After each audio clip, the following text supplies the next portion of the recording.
Hazırda bizim yanımızda elə energetika nazirinin müavini Elnur Sultanov yer alır və biz istəyirik ki, suallarımızı ona ünvanlayaq və detallı məlumatları elə qurum rəsmisindən alaq. Hər vaxtınız xeyir olsun Elnur bəy. Baxın, Bakı Enerji Həftəsinin Azərbaycan enerji strategiyasındakı rolu nədən ibarətdir və eyni zamanda enerji sektorundakı prioritetlər nələrdən ibarətdir? Detalları sizdən eşidək.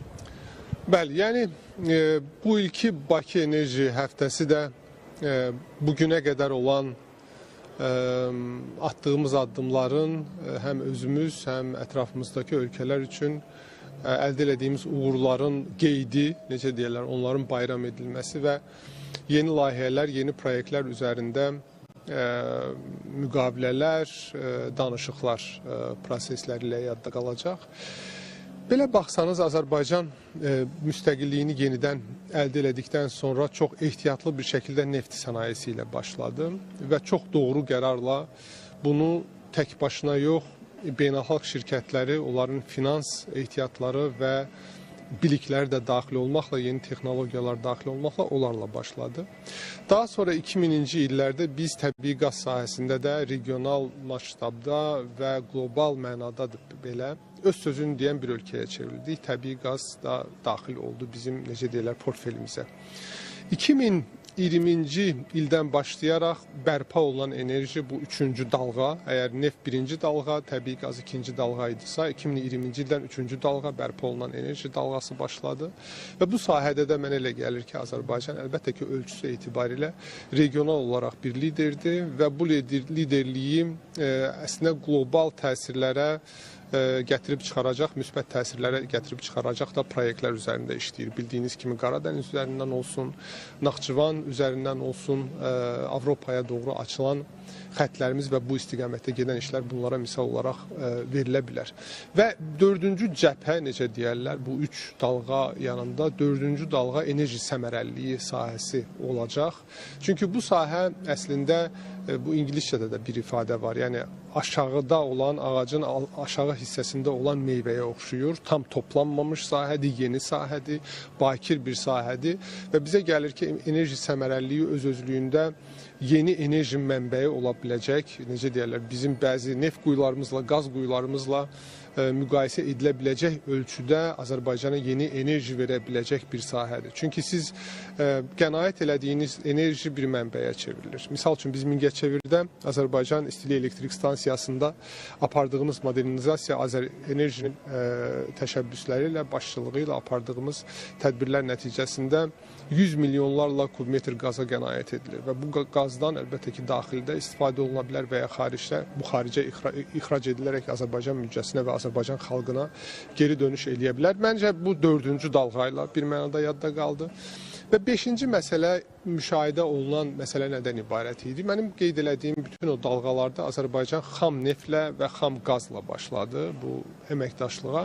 Amma eyni zamanda fikir versəniz, Azərbaycan getdikcə neftin və qazın dəyər zəncirində ən son nöqtəyə qədər getməyə çalışır. Yəni biz artıq sırf xam nefti və xam qazı ixrac edən ölkə yox, bunları emal edən ölkə olaraq da həm öz ölkəmizdə, Azərbaycanda olsun, Türkiyədə olsun, bilirsiniz ki, İtaliyada SOCAR-ın artıq yeni neft ayırma zavodları əldə elədi. Bütün Avropada yanacaq doldurma məntəqələri var.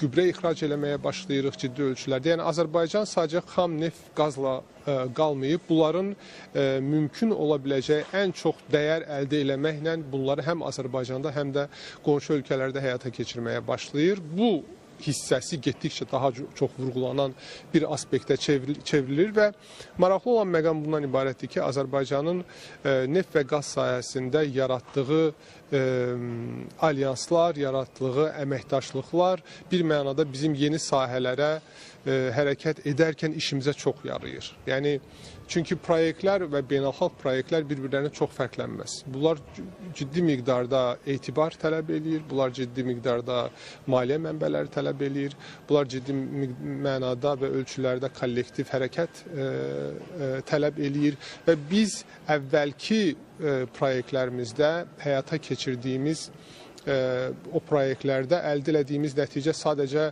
finans qaynaqları deyil, eyni zamanda o münasibətlərdir.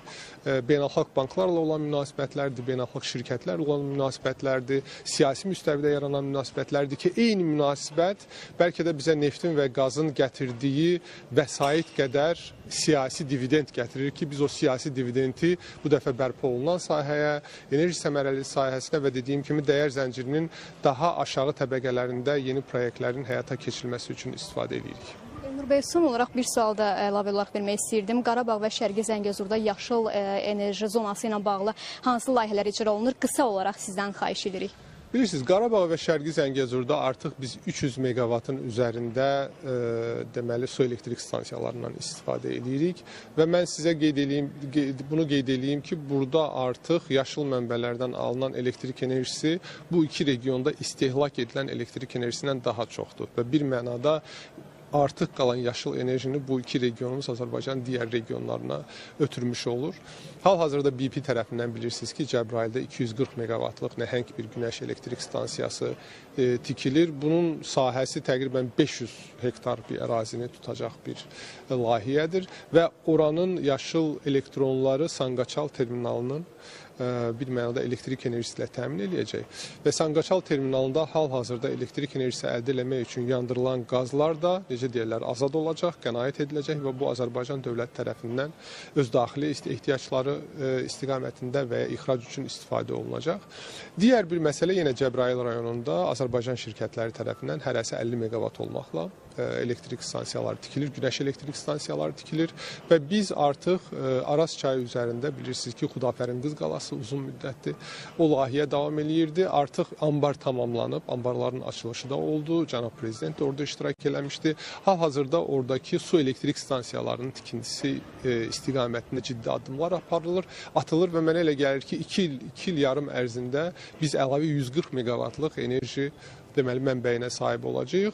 Bir şey də qeyd edeyim ki, bizim Şərqi Zəngəzur və Qarabağda artıq demək olar ki, mümkün olan bütün nöqtələrdə evlərin üzərinə damüstü günəş panelləri yerləşdirilib və hal-hazırda onların ümumi gücü 10 megavata yaxındır. Bu da kifayət qədər böyük miqdardır və cənab prezidentin tapşırığı doğrultusunda sözün həqiqi mənasında bu yaşıl enerji zonasına çevrilir və burada əldə etdiyimiz uğurlar bu konsepti başqa Azərbaycan digər regionlarında təkrarlama, necə deyirlər, şövqü verir bizə və eyni model üzərində biz Naxçıvanda da yaşıl enerji zonasının həyata keçirilməsi istiqamətində layihə üzərində işləyirik.